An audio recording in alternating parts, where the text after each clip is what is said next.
Y bueno, entonces le invito a abrir su Biblia en el libro de Primera de Juan, que usted recordará. Estamos estudiando este libro, ¿sale? Y hoy nos toca estar leyendo un versículo. ¿Dónde nos quedamos? ¿Sí recuerdan? Yo sé que a lo mejor después de 3 domingos a lo mejor se nos olvida un poquito, ¿verdad? Pero ¿alguien recuerda en qué versículo nos quedamos? Bueno, no se lo voy a poner difícil. Vámonos a Primera de Juan, capítulo 1, versículo 5, y si nos da tiempo, versículo 6, ¿sí? Y bueno, vamos a poner en las manos de Dios este tiempo. Señor, gracias por lo que tú haces. Gracias, Señor, por darme el privilegio, Señor, de poder estar en este lugar y hablar, Señor, acerca de ti, de tu palabra, Señor. Dame, Señor, a través de tu Espíritu Santo, Señor, recordar, Padre mío, tu palabra, y que sea tu palabra, Señor, el que obre en nuestros corazones y en nuestras vidas, Padre, y que así sea en este día. En el nombre de tu Hijo amado, Cristo Jesús. Amén. ¿Ya lo tenemos? Bien, vamos a leerlo. Este es el mensaje que hemos oído de Él y os anunciamos. Dios es luz y no hay ningunas tinieblas en Él. Esta es nuestra base bíblica de esta mañana, ¿sí? Recuerde que Juan lo que estaba haciendo era confrontar doctrinas falsas que se estaban levantando en aquellos tiempos, ¿sale? Y entonces Juan comienza diciendo, este mensaje que yo les estoy hablando, que yo estoy compartiendo con ustedes en una carta, la he oído, la hemos, porque acuérdense que no solamente él, hubo varios que estuvieron ahí alrededor de él, con Jesús, que estuvieron escuchándolo, y dice, hemos oído de él y os anunciamos. Juan nos está diciendo que lo que va a escribir no lo oyó de otras personas, no está diciendo que está escuchando una historia de alguien y yo te la estoy transmitiendo, no, él está diciendo que lo que está escribiendo lo escuchó del mismísimo Jesús, de eso que él vio, de eso que él oyó, de eso que él contempló, que él tocó, de eso es lo que él va a empezar a enseñar, ¿sí? Juan comienza, si ustedes se dan cuenta, diciendo que Dios es luz, ¿cierto? Juan comienza entonces mostrándonos el carácter de Dios, ¿sí? ¿Y qué quiero decir con carácter? Es el conjunto de cualidades, escuche, cualidades propias de una persona.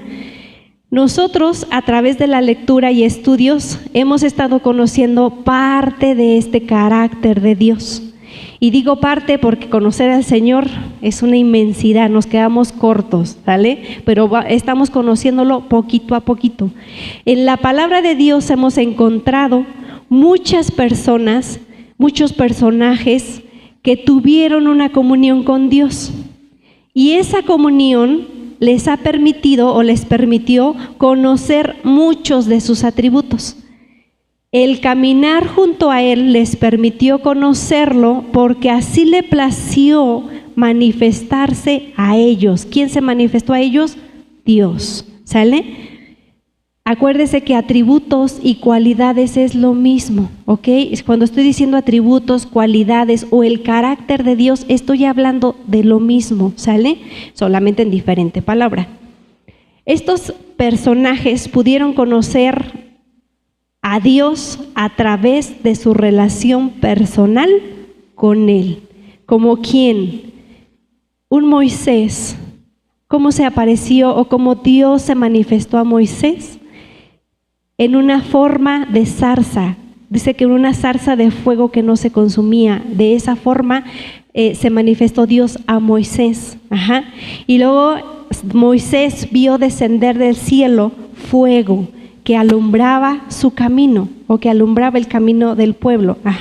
Y veía también descender fuego del cielo y ese fuego consumió a sus enemigos. Entonces, ¿cómo describió Moisés al Señor? Porque él tenía esa relación con Dios.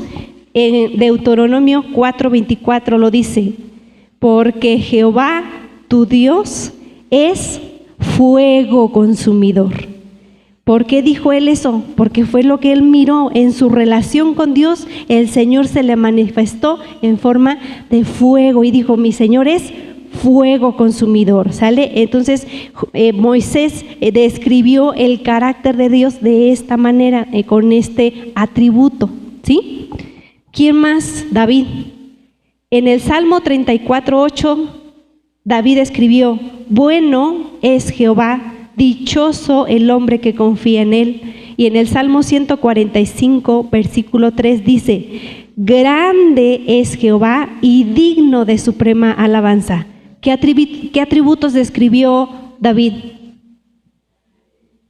Grande y bueno. ¿Por qué dijo David esto?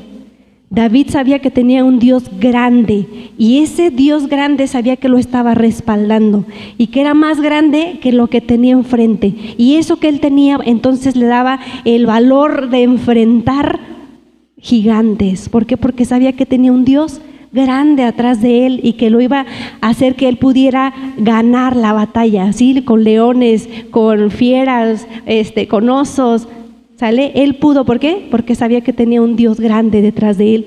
Y un Dios bueno. ¿Por qué? Porque él, siendo un pastor joven que cuidaba sus ovejas, el Señor en esa condición lo levantó a lo más grande y lo convirtió en rey de su pueblo.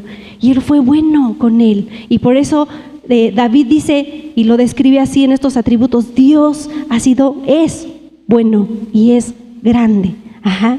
Y último, que hay muchísimos personajes, pues escogimos estos tres: Job.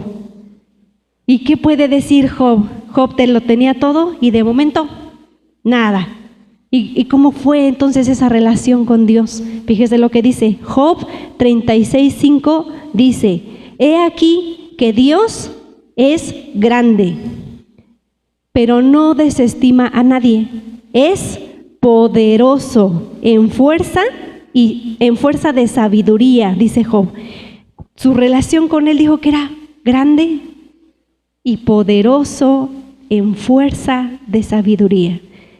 Él sabía el por qué estaba haciendo las cosas, me refiero a Dios. ¿Por qué decidió hacer lo que decidió hacer en la vida de Job? Aunque Job no lo supo, Señor sí lo sabía. Y esa sabiduría se vio reflejada en la vida de Job. Sabía muy bien por qué hacía las cosas. Entonces Job dijo: como él lo sabe todo, él puede hacer lo que él quiere. Él me puede dar todo, pero al mismo tiempo me lo puede quitar, porque él todo lo puede hacer, porque tiene una razón para hacerlo, que a lo mejor yo no la conozco, pero él sí, en su sabiduría, sabe el por qué. Ajá. Entonces él puede hacer, dice la palabra de Dios, que para Dios no hay nada imposible, y no se refiere a nada más a hacer milagros y puede hacer cosas grandes en mi vida, no, se está refiriendo a que él puede hacer todo, te puede dar y te puede quitar, porque él sabe lo que él va a hacer en tu vida y el por qué lo está haciendo, ¿sale? Y entonces Job describe a Dios con este atributo: poderoso, en fuerza de sabiduría y grande, ¿sale? Esa fue la relación que él tuvo y él describió así. Entonces Job, David y Moisés describieron el carácter de Dios de esta manera, y estos atributos de Dios nos hacen sentir bien, ¿sale? Y nos hacen sentir seguros. ¿Por qué? Porque confiamos en un Dios poderoso, bueno, misericordioso, grande, porque nos va a sacar de nuestros apuros, ¿sale? Y nos gusta escucharlo. Pero Juan está describiendo a Dios como luz, y este atributo no hace lo mismo que los otros que hemos visto. Este atributo nos confronta. Este atributo nos muestra o nos revela algo de Dios y nos revela algo de nosotros mismos, ¿sale? Y entonces vamos a comenzar, esto es una pequeña introducción, vamos a intentar explicar lo que es la luz. ¿Por qué Juan describe a Dios como luz? Y lo que representa la luz en su palabra, ¿ok? Entonces, como punto número 1, la luz de Dios representa en su palabra su naturaleza, su esencia. ¿Ya lo tienen ahí? La luz es una energía que ilumina las cosas, que las hace visibles. Eso es la luz. En un término que lo saqué del diccionario, eso es lo que representa la luz. La naturaleza entonces de la luz, ¿qué es? Brillar e iluminar las cosas, ¿sí? Bueno, al Dios ser luz está mostrando su naturaleza, su esencia, como manifestándose, haciéndose visible en este mundo de oscuridad, ¿ok? La luz brilla, el Señor también brilla, como manifestándose, cómo se manifestó a Moisés, cómo se manifestó a David, cómo se manifestó a Job, ¿sale? Ok. ¿Cuál fue la primera manifestación del Señor? ¿No? En el principio de los principios, Él fue la primera manifestación del Señor. Génesis capítulo 1, versículo 3 y 4 dice: y dijo Dios, sea la luz, y fue la luz. Y vio Dios que la luz era buena, y separó Dios la luz de las tinieblas. En la creación, antes de que todo fuera creado, Dios ya existía, ya estaba Él, a Él nadie lo creó, Él ya existía desde el principio, no tiene principio y no tiene fin, ¿verdad? Él. Entonces Dios ya estaba antes de todo, y dice que Él se presentó y había tinieblas, era el abismo, dice la palabra de Dios. Todo estaba en obscuridad, y entonces el Señor se manifiesta, y en su manifestación, ¿qué proyecta? Luz, y dice que sea la luz. ¿Y qué hizo? Separó la luz de las tinieblas. ¿Por qué? ¿Qué hace la luz? Está la luz, está la oscuridad, tú prendes la luz, ¿y qué pasa con las tinieblas? Se van, se dispersan, ¿sale? ¿Por qué? Estaba escuchando, por ahí lo leí, no me acuerdo, que las tinieblas es la ausencia de luz, ¿sale? Porque no está la luz, hay tinieblas, pero si está la luz, ¿vale? Entonces en el abismo había oscuridad, por tanto era imposible crear algo. Nosotros apagamos la luz o en la noche, ¿qué podemos crear? ¿Qué podemos hacer? Ni caminar podemos hacerlo. Entonces el Señor tenía primero que hacer algo, crear la luz, para poder entonces empezar a crear. Así que Dios mostró su naturaleza iluminando y separando la luz de las tinieblas. Ahora, la luz viaja en línea recta, es constante, ¿sale? No va para allá, para acá, no, dice que viaja en línea recta, constante. Bueno, así Dios, al ser luz, Él no cambia, es constante, es el mismo ayer, el Dios que estaba antes de la creación, es el mismo Dios que tenemos hoy, y es el mismo Dios que vamos a tener mañana y por los siglos de los siglos, dice la palabra de Dios en Hebreos 13:8. Él es el mismo ayer, hoy y por los siglos, ¿sale? Entonces, ¿su naturaleza cuál es? Dios es luz porque representa su naturaleza, su esencia, y su esencia es manifestar lo que Él es. Quiero que lo tengan en claro, que lo apunten, porque vamos a seguir hablando de esto, ¿ok? Punto número 2. La luz representa su gloria. En la palabra de Dios, acuérdense que lo estamos leyendo. Después de que Jesús anuncia su muerte a los discípulos, eso lo encontramos en el libro de Lucas, en el capítulo 9, versículo 28 al 36, dice: Jesús tomó a Pedro, a Juan, a Jacobo, y subió al monte a orar. ¿Y qué pasó ahí? Estoy hablando de la transfiguración. Entre tanto que oraba, la apariencia de su rostro se hizo otra, y su vestido blanco se hizo resplandeciente, o sea, brilló, ¿ok? Se iluminó.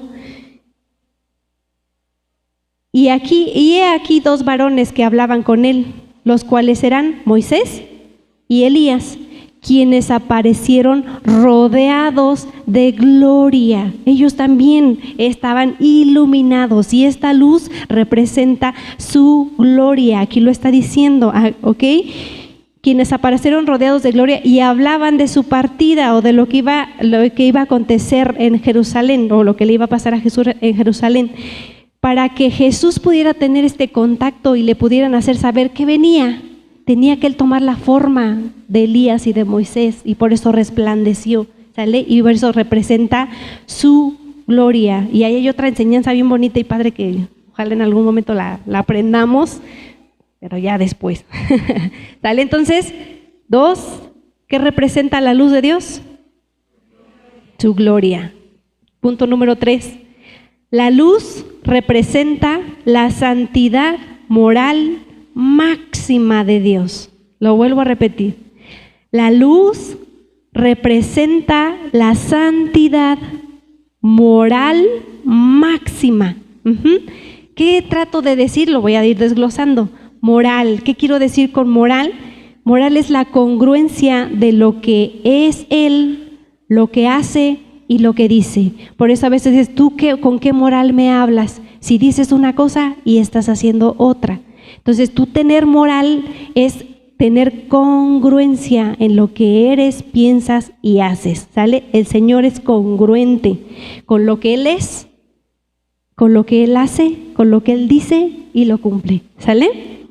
Entonces, y luego santo. ¿Qué es santo? Nosotros sabemos que santo puede ser puro de pensamientos, sí. Pero en la palabra de Dios también santo quiere decir separado. ¿Separado de qué? Separado del pecado, separado para Dios.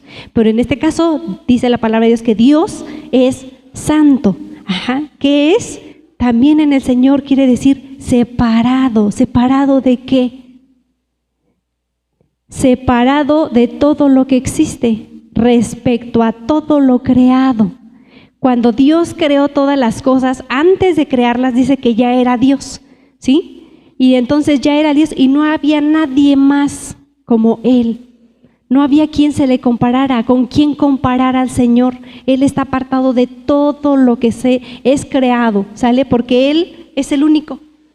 Y en ese Dios único empezó a hacer cosas, a dar de Él mismo y creó dando de Él. Por eso a veces nosotros tenemos ciertos atributos del Señor, pero no todos, ¿sale? Entonces Dios es separado o es santo porque es separado de todo lo que existe respecto a todo lo creado. No hay nadie que tenga el carácter de Dios, que sea como Dios, no hay nadie. Nosotros, pues les decía, podemos tener ciertos atributos, pero tenerlos todos no. ¿Por qué? Porque Él es misericordioso, nosotros podemos ser misericordiosos. Él es bondadoso, nosotros podemos ser bondadosos. Esos son parte de sus atributos. Pero tiene otros, que Él es infinito, Él es eterno. Nosotros no podemos serlo, bueno, ahora sí, en Cristo, pero hay ciertos atributos que nosotros no tenemos que Él sí tiene. Él es omnisciente, nosotros no podemos serlo. Entonces no hay nadie como Él, ¿ok? Por eso decimos que Él es santo. Fíjese cómo lo describe. Primera de Samuel, capítulo 2, versículo 2, dice, no hay santo como Jehová, porque no hay ninguno fuera de Él. Entonces, cuando uno le está diciendo a Dios que Él es santo, ¿qué le estamos diciendo?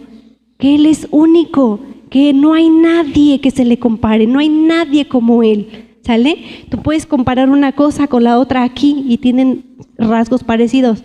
En Dios no hay nadie que se le parezca a Él, ¿sí? ¿Queda claro? También la palabra de Dios dice que Dios habita en la luz. No cualquier luz, fíjese, primera de Timoteo capítulo 6, versículo 16.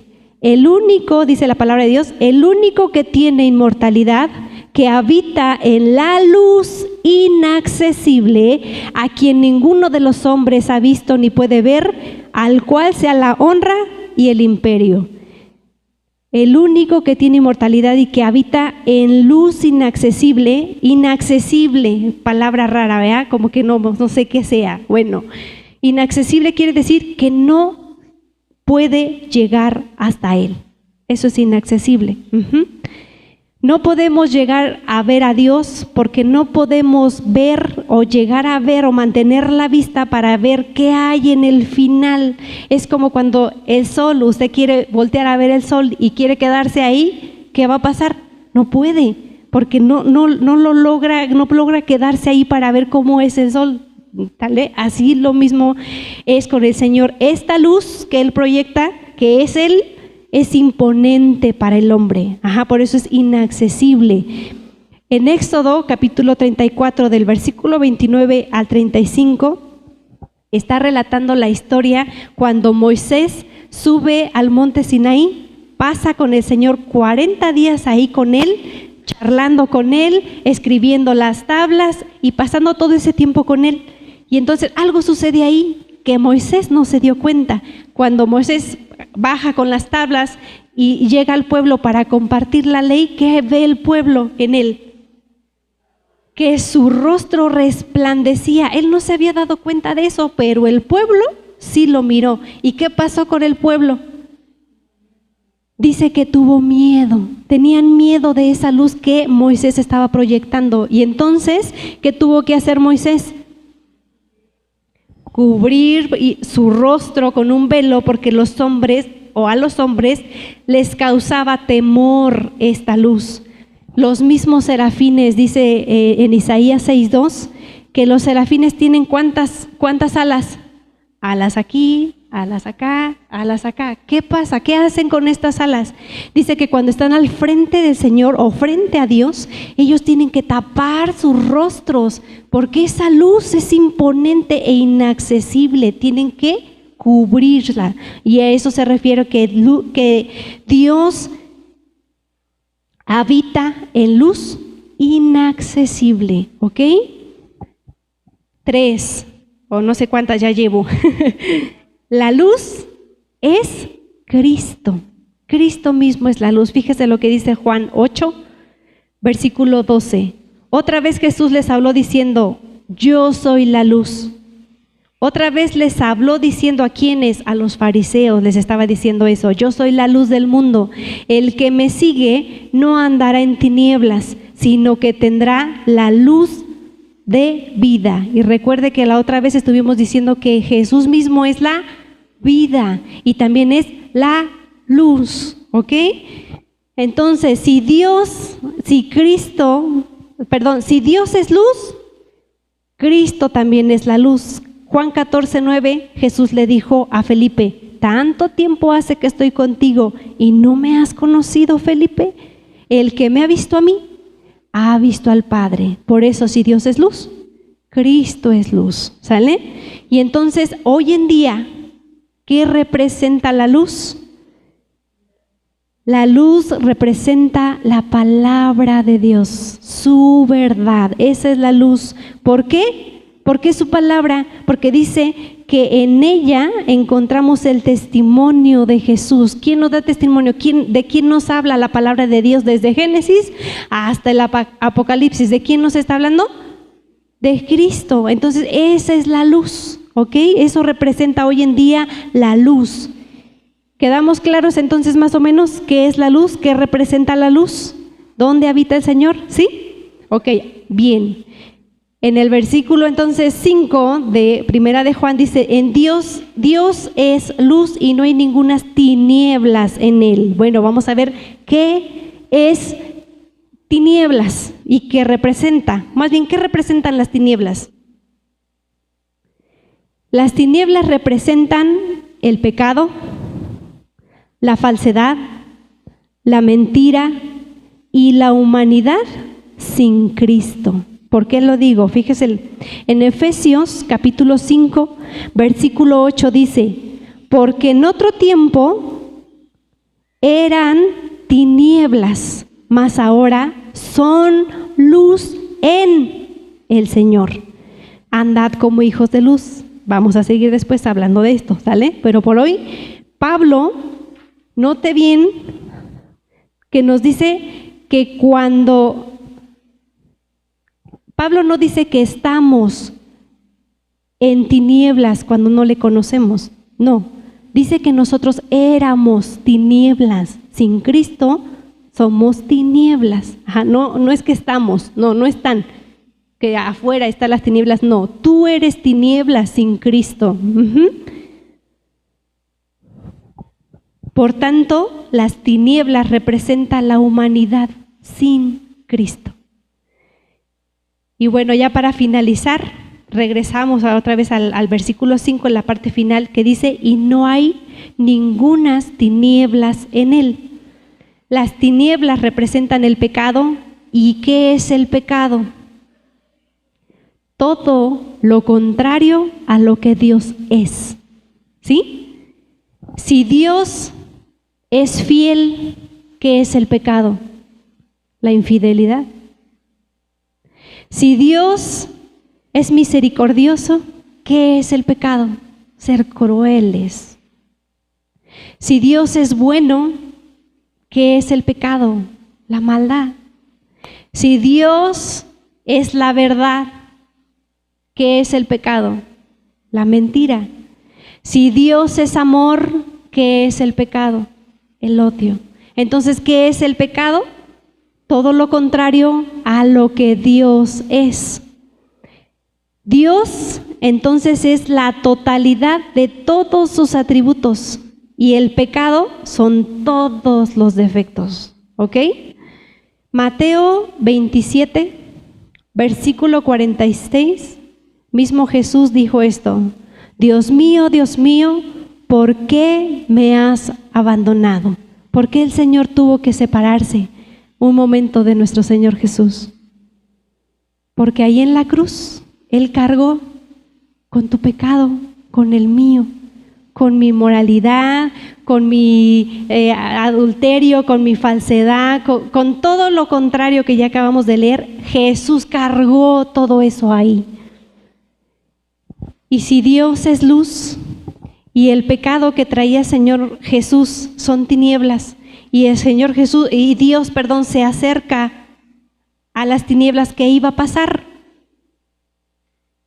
Con el pecado o con las tinieblas desaparecen. El Señor tuvo que retirarse porque no hay ningunas tinieblas en Él. Su propia naturaleza no tiene nada que ver una con la otra. ¿Sale? Al acercarse la luz, desaparecen las tinieblas. Entonces, porque Jesús en esa cruz llevó, ¿qué? Nuestros pecados. Y Dios tuvo que retirarse de Él porque no hay ningunas tinieblas en Él, para que se cumpliera el propósito por el cual el Señor vino a esta tierra. Y era que nosotros pudiéramos tener vida y tener perdón a través de ese Señor que dio su vida por mí y que tuvo que quedarse solo, sin la presencia de su Señor, de su Padre. Se tuvo que quedar solo. Imagínese lo que Él tuvo que vivir por amor a nosotros.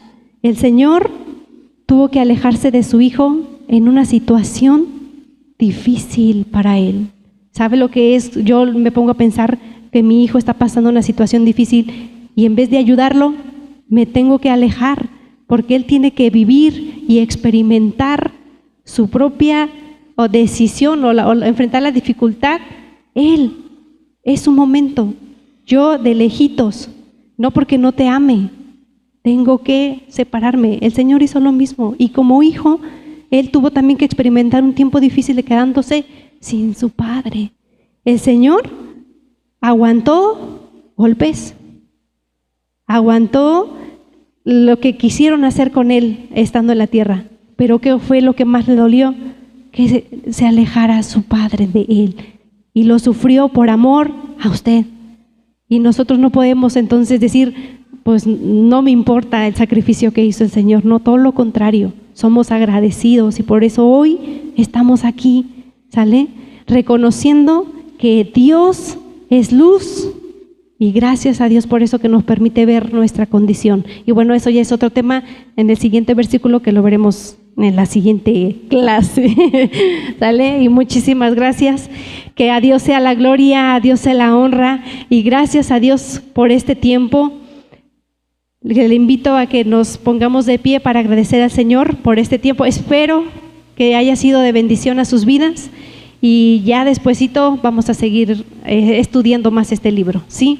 Señor, te damos gracias por este tiempo que nos permite, Señor, glorificar tu nombre, conocer, Señor, tu esencia, conocer cada uno de tus atributos, Señor, y tú nos pides en tu palabra que nosotros seamos luz también, que nosotros, Señor, podamos proyectar todas esas cualidades que tú tienes y que tú eres, Señor, pero ayúdanos a comprender, Padre mío, quién eres tú en nuestras vidas, cómo te has manifestado, Señor, en nuestras vidas vidas, en nuestro diario vivir, y entonces poderle decir a la gente: Dios es esto y Dios hace aquello en mi vida, porque tú te has manifestado así a cada uno de nosotros, Señor.